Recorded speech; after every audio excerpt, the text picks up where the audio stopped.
Hey everybody, welcome back to the Chaotic Little Book Corner. My name's Acacia. Today I'm going to be doing a triple review from the Wellcome Book Prize. This is how I decided I'm going to do it. I'm going to do triple reviews, so 3 books in 1 review, kind of wrapping up the 3 books, and then I'm going to tell you which of the 3 out of those 3 I think should win. And in my next video, I'll give my overall analysis for which one I think is going to win.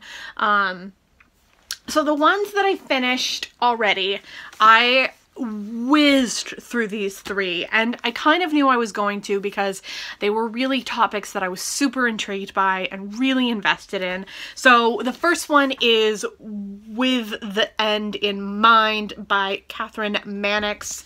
This one is about death. The second one is Stay With Me by Adebami Adebayo. I was not expecting to love this like I did, and I knew I was going to rush through it just because I knew that it was an easy read. It was only 300 pages, but I was not expecting what I came into and the existence of excitement. And then this one is The Butchering Art, and this one is by Lindsay Fitzharris. And this was another one I just whizzed through. It was about 275 pages, and it was a super easy read. Very gritty. Anyway, let's get on with the books. So I'm going to start with my least favorite of the 3, and that would be a 4-star rating and really good. That would be With the End in Mind. So this is a exploration of the idea of death, and death being something that is inevitable and life-changing, but also does not have to be dramatic and terrible and festering and heart-wrenching. It can be a family time, a part of life that is almost like a birth. It can be something that is really heart-wrenching and hard and traumatic and grief-stricken, but at the same time, it can be a really, empowering and beautiful thing in life. I really enjoyed this book. The only reason I didn't give it 5 stars is because I spent the rest of my time after reading this book walking around being like, I'm gonna die. I'm gonna die. There is no escaping it. I'm gonna die. And I don't think that's the point of the book, and I don't think that that's what everyone's gonna get out of the book. I really don't. I don't think everyone's gonna go straight to panic on it. I went to panic. I apologize, but I definitely was interested to see, the end of people's lives, and that's what this is. This is stories of the end of people's lives and the experience of the end of a person's life and what that looks like, and whether it's sometimes surrounded by family or sometimes in an emergency situation or sometimes cut really short or sometimes it's the end of something that was really painful. And there's so many different ways that death can come to us, and so many different ways that death can be almost a release or, a final answer to something really painful. And it can be a really important part of existence. It is a very important part of existence, and it's an inevitability that we really can't judge as anything but part of life. And it's so hard to talk about death to anybody that you love, or in general to just talk about it as a conversation piece, but it's so important to do because it needs to be treated almost as if it is just, another piece of conversation, because it's so much a part of our lives and so much a part of our existence that we really need to just immerse ourselves in a situation where we can have that conversation open and honestly and with, a fair judgment on ourselves and others around us and how death is going to affect us. It's really important. So there's that one. The next 2 both got 5 stars from me. This one got 5 stars for a very different reason than the other one got 5 stars. So if you want to feel uncomfortable and sick and feel the grime and grit of Victorian Worlds and understand the heat and the pressure and the infesting and deplorable and disgusting scenery that is the Victorian world during which these surgeries and medical procedures were taking place. This is amazing. I adored it, and I felt immersed and intelligent and excited and disgusted and overwhelmed, and I felt all these mixed emotions and mixed ideas. I read it in a day. I couldn't put it down.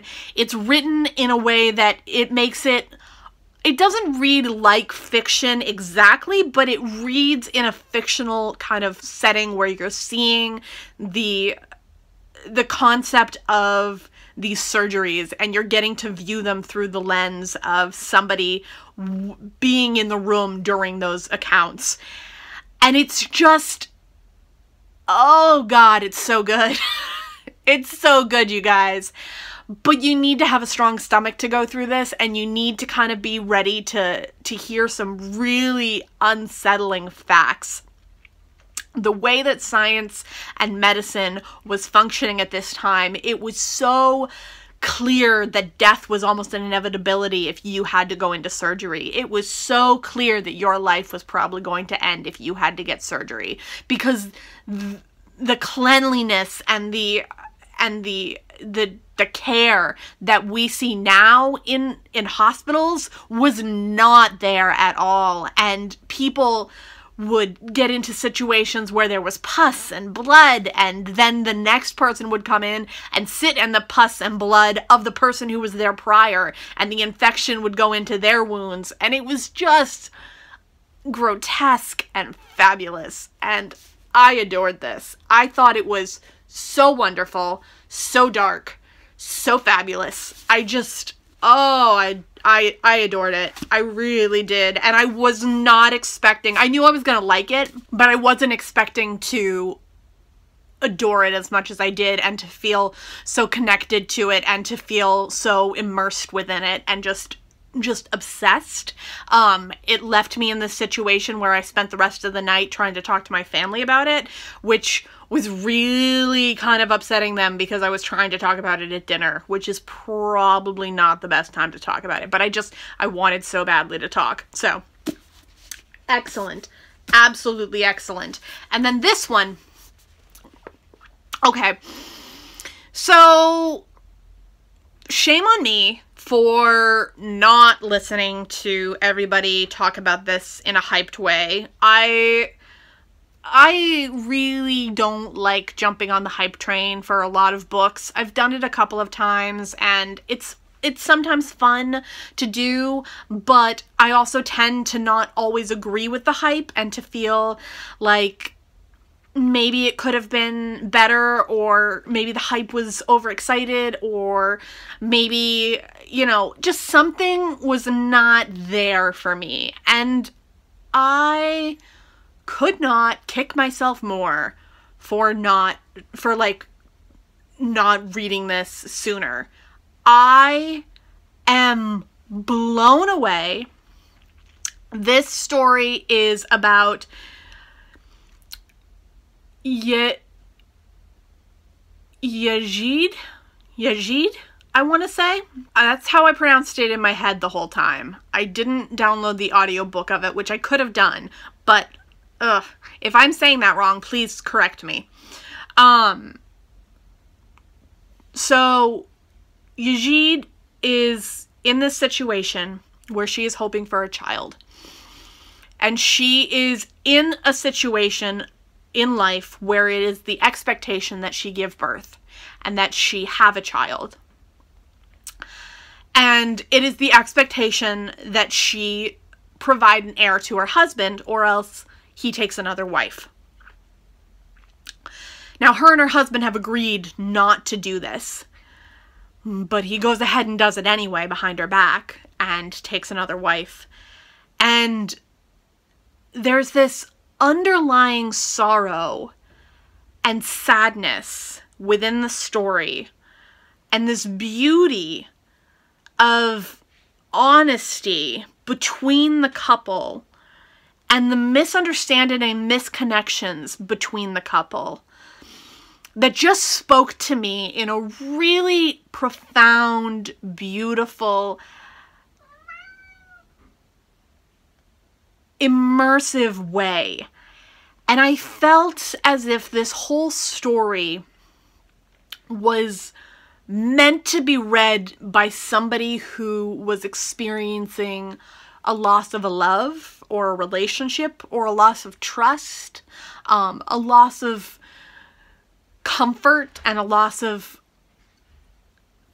safety. There's a loss of identity. There's a loss of sanity. It's really just eloquent and stunning and profound, and I adored it, and I felt so strongly towards it and so immersed within it. And I felt myself as somebody who wants to be a mother and who is really unsure if I will ever be able to become a mother because of all the medical issues I've had.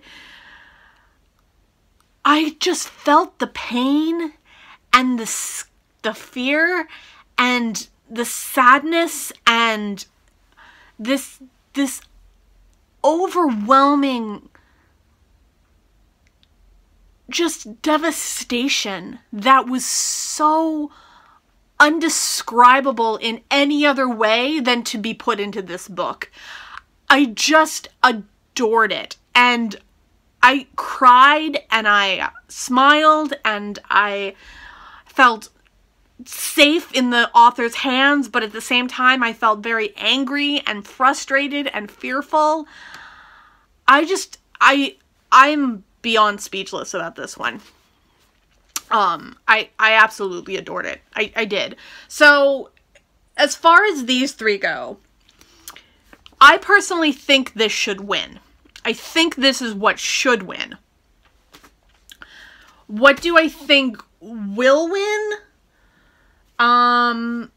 To be honest, I'm not sure if I've read the winner yet. I knew I read the winner when I read It's All in Your Head. And I was disappointed with last year's winner, though I understand why they won. I think it was Mend the Heart. I think that was what it's called. And I felt a click when I read those books that was kind of identifiable with, yes, this is what the Wellcome Book Prize is looking for. This is what they're interested in. And I didn't feel that click correctly with these three. Now, if I had to guess one of them, I think I would guess this one, with the end in mind. I think this is the closest to a Wellcome Prize winner that I read so far. But I could be wrong. I really could be wrong. I was wrong last year with my prediction. I think I predicted The Gene was going to win, even though the book that did win, I kind of knew was going to win. I didn't want it to, so I was disappointed. But overall, I don't think I've read the winner yet, and I could be wrong. But Stay With Me is the one that I want to win at this point. So those are my thoughts. All right, you guys, I hope you liked this video. If you did, give it a thumbs up. If you loved it, click that subscribe button. And if you have any questions, comments, or quandaries, go ahead and leave them in the comment box below. I will see you all in my next video talking about the Wellcome Book Prize. Bye.